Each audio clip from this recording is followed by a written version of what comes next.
Creative people are invariably intelligent people, and they're curious about themselves, those around them, and the world in which they live. This is the kind of curiosity that's been called one of the permanent and certain characteristics of a vigorous intellect. Questions are the creative acts of the intelligence, and the questions that work hardest for us and bring us the greatest amount of useful information are the open-ended questions. Now, these are questions that can't be answered with a simple yes or no. They're asked by using the 6 W's, H and I technique. Who, what, when, where, why, which, how, and if. Rudyard Kipling put it this way: I had 6 honest serving men. They taught me all I knew. Their names were where and what and when, and why and how and who. All we're doing is adding 2 more, which and if. Now, this isn't entirely new to us. We employed the 6 W's, H, and I all the time when we were children. Have you ever tried to count the number of times each day a 4 or 5-year-old uses the word why? You see, each question a child asks is an attempt to add to his limited knowledge. When adults lose patience with this constant barrage of questions, the child either finds some other way of getting the information or just forgets the whole thing, thereby neglecting a valuable tool he'll want later in life, the open-ended question. Now, as adults, we know that inside the mind of each person we meet, there is some knowledge that could benefit us if only we could learn what it is. The open-ended question technique really opens people up. By asking open-ended questions, we get people to remove the barriers that normally keep this information out of our grasp. Human beings like to talk about things that interest them. Open-ended questions let people know we want to hear their ideas, opinions, and thoughts. Each of us has 2 ears and 1 mouth, and it seems to be a good idea to do at least twice as much listening as talking. An old Texas friend of mine used to say, "You ain't learning nothing while you're talking." But the object of asking open-ended questions isn't merely to get other people to talk. We could spend days standing around gabbing with people who have very little to say that would benefit us. Instead, the object of our who, what, when, where, why, which, how, and if questions is to gather, absorb, and utilize that information which will be useful to us, move us ahead in the fields of our own interests and endeavors. But in so doing, we're also employing the best technique known for making friends, for success in human relations, and for selling our own ideas. Oddly enough, the more we listen, the better conversationalist we seem to the person doing the talking. One of this country's top newsmen set a good example of this kind of purposeful questioning. He knew how to ask open-ended questions so provocatively that he could almost always get world leaders to give him exclusive interviews. His wise questions earned him the highest position in his field, that of chief executive for one of the great news services. And the open-ended question is equally useful to the businessman. Suppose, for instance, that you've just met a Mr. Smith, who's an official of a company operating in an area different from your own. Instead of talking about the weather, you might ask him, "Mr. Smith, how did you get into your line of work?" Here's a man who obviously has some degree of success in business, so you stand an excellent chance of learning something that will be useful to you. One of the best salesmen I know uses open-ended questions to great advantage when he's talking with a prospect. Instead of saying, "We make the best thingamabob in the world," he asks, "Mr. Prospect, when you buy thingamabobs, what features are most important to you?" Here's an effective method for taking people off the offensive, for getting them to talk to your advantage. This technique works well for anyone who will give some thought to what he's going to say, rather than just blurting out the first thing that pops into his mind. So ask, skillfully, probing, open-ended questions, and ask them in a sincere, courteous manner. Anyone who uses the 6 W's, H, and I technique wisely, courteously, and with those people who can contribute something to his understanding, will quickly find this to be one of his most useful creative techniques. The best way I know to practice asking open-ended questions is to try out a few on myself. If this sounds like a good idea, you might want to try it too. Ask yourself, who has a greater knowledge of my job than I? What can I do to learn some of the things he knows, but I don't? Why must my job be done this way?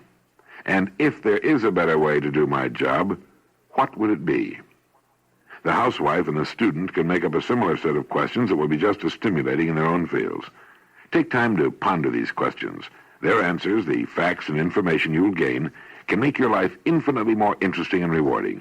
And whenever you talk with others, use lots of open-ended questions. They're your most valuable creative tools.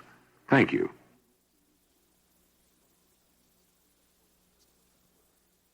Let's work on your listening ability. It's important to know how well you understand and remember what you hear. Now, here's a test which will help you judge how good a listener you are. I'm going to tell you about Socrates, a remarkable man. The story is adapted from one by Dr. Leo Roston. When I'm finished, I'll ask you 12 questions about Socrates, so please listen carefully. Socrates lived more than 300 years before Christ. He was squat, pot-bellied, bald-headed. He never wore a shirt or underwear, nothing but a cloak. He was a merry fellow, never petty or unkind. He was brave, heroically serving as a hard-fighting foot soldier in 4 bitter battles. He was a philosopher and a talker, but most of all, he was an asker of questions. He constantly questioned men about their beliefs, and he was always asking why. He was brilliant, provocative, and profound. He was often called a crackpot and a corrupter, a meddlesome, sardonic prattler. He refused all money for his teachings. He denied that he could ever teach anyone anything. Rather, he said he could only make men think. Socrates sought truth, and he went after it relentlessly. He said, life unexamined is not worth living. Under the laws of Athens, he was voted guilty of impiety and treason. When he was condemned to death, he responded, I have refused to address you in the way which would have flattered you, repenting, weeping, throwing myself on your sympathy, saying things I consider unworthy. For I would rather die as the result of the defense I made than live as the result of the other. Nothing can harm a good man, in life or in death. Now the hour of my departure has arrived, and we go our ways. I to die, and you to live. Which is better, God only knows. He spent his last hours discussing with undiminished delight the problems that had always intrigued him, good and evil, ethics and honor and duty, how the senses can deceive us, what ennobles man and what demeans him, how to test the truth of a proposition or prove a point or expose a lazy assumption or a pat conclusion. When his disciples saw the dignity with which he drank the cup of hemlock, they wept. The poison paralyzed his limbs and soon reached his heart. This frog-eyed, incorruptible man, this man who pestered everyone by asking why, how do you know, what is the evidence, this man who forced men to use their brains, this man who was obsessed with reason and driven by a passion for inquiry, this man who mocked hokum and annihilated platitudes, who fought ignorance and easy answers, this Socrates launched a revolution in human history. He dared enthrone reason above tradition. He taught men the marvelous victories that can be won by the free mind alone. He preached that honor lies not in obedience to authority, but in the fearless pursuit of truth, and in propagating the idea that truth is above politics and conscience beyond law. The finest in all of us, from St. Paul to Martin Luther to Einstein and Schweitzer, is descended from this ancient, noble Greek. The questions he raised dominated philosophy for 2,000 years. According to Dr. Roston, the Socratic method of questioning and teaching has never been surpassed. And wherever men today pursue truth or are ready to die for intellectual freedom, wherever men assert the holy right to think, to argue, to challenge, to debate, in the conviction that life unexamined is indeed not worth living, they're following the example of that ugly saint who never wrote a word. His ideas were immortalized by Plato, who called him the bravest, wisest, most just man of all we know. Yes, Socrates was quite a man, a really creative genius, loved and hated, but never ignored. He made people think, and that's not always a popular thing to do. As I mentioned at the beginning of this message, it's important to know how well we understand what we hear. In order to find out how good a listener you are, I'm going to ask you 12 questions about Socrates. All the answers are found in the story. Now, with your pencil and paper, jot down your answers to the following questions. Ready? Here are the questions. 1. When did Socrates live? 2. Describe his overall appearance. 3. What was his attitude toward life, merry or melancholy? 4. How many battles was he in? 5. What word did he use most in his questioning role in life? 6. What did his enemies often call him? 7. What was Socrates found guilty of? 8. What did Socrates say about life? 9. How did he die? 10. What writer did I quote in telling the Socrates story? 11. How much writing did Socrates do?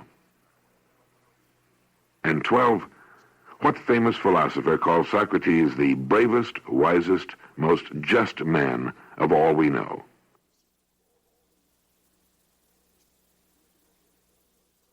Here are the answers to those 12 questions about Socrates. See how many you had correct. Number 1, Socrates lived more than 300 years before Christ. 2, Socrates was squat, pot-bellied, bald-headed, frog-eyed. Any one is a correct score.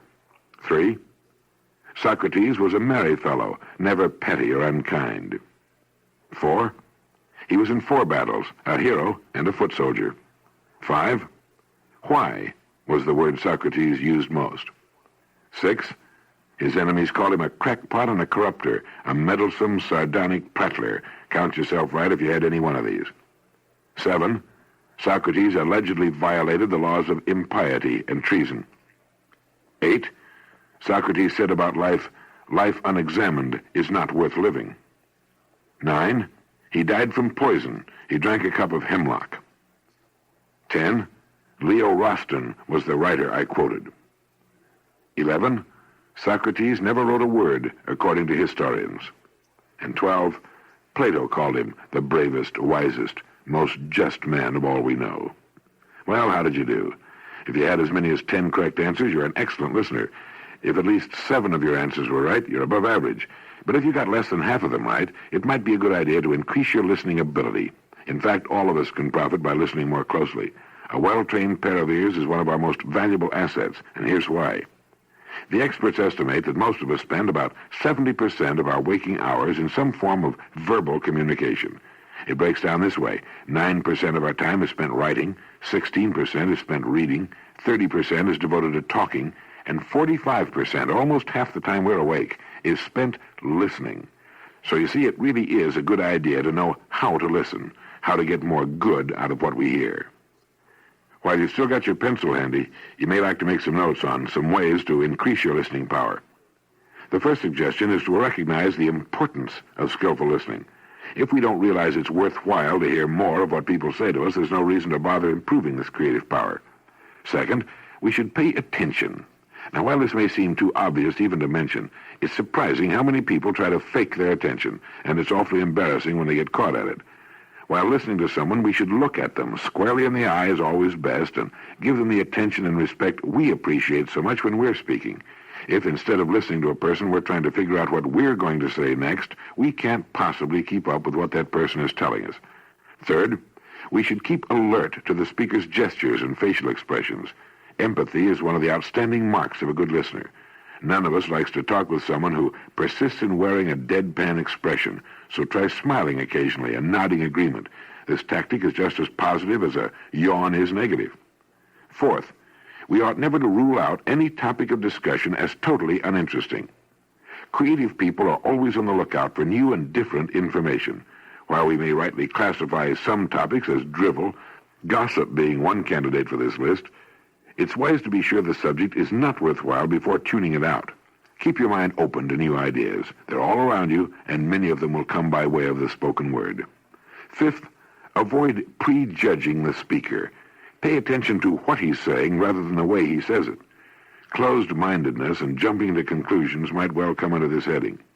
An excellent example of prejudging and missing the point entirely occurred about 100 years ago when a brilliant speech by Edward Everett, which lasted some 2 hours, was followed by another delivered by a gangling giant of a man who spoke only 10 sentences.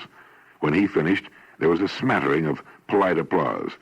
But what that battlefield crowd had just listened to and not heard, had dismissed completely because of the second speaker's brevity and awkward manner, was the Gettysburg Address. Here's the sixth suggestion for increasing your listening power. Take brief notes while listening. When these are reviewed later, they jog the memory and bring back to mind the speaker's main points. Here again, you can see the value of keeping a pencil handy. 7th, look for the speaker's purpose, what he's trying to get across. Search for his main ideas and distinguish facts from fiction. 8th, we should beware of our emotional deaf spots that have a tendency to turn off our hearing. These are often words or ideas that strike us the wrong way. If we know of such deaf spots, we can begin removing them by defining the word or idea that's bothering us, analyzing the matter completely, and discussing it with a good friend or a member of the family. Once we realize that a situation like this exists, it's relatively simple to cure it. 9th, be observant. Listen for areas of mutual interest and resist distractions. You know, while our minds can think at a speed of 500 words per minute, we normally talk at about 125 words a minute. There are 3 things we can do to keep our rapid thinking concentrated on what's being said. First, weigh and evaluate the material as we listen. Think more about it. Second, think ahead, anticipate the next area to be covered. And third, think back, recapitulate. A quick recap helps our memory. It greatly increases our retention of what we've been told. 10th and finally, discuss the skill of listening with your business associates, your friends, and your family. By talking about things that are important to us, we reinforce and amplify our own understanding. Good listening pays high dividends in business, socially, and in our personal lives. Well, there they are, 10 suggestions to help you sharpen your listening skill. I hope you've made notes on them and that you put them to work for you from now on. And in summing up, you might like to remember the golden rule of listening. Always listen to others as you would like them to listen to you. As a bonus, it's amazing what this will do for your popularity with others. Good luck and happy listening.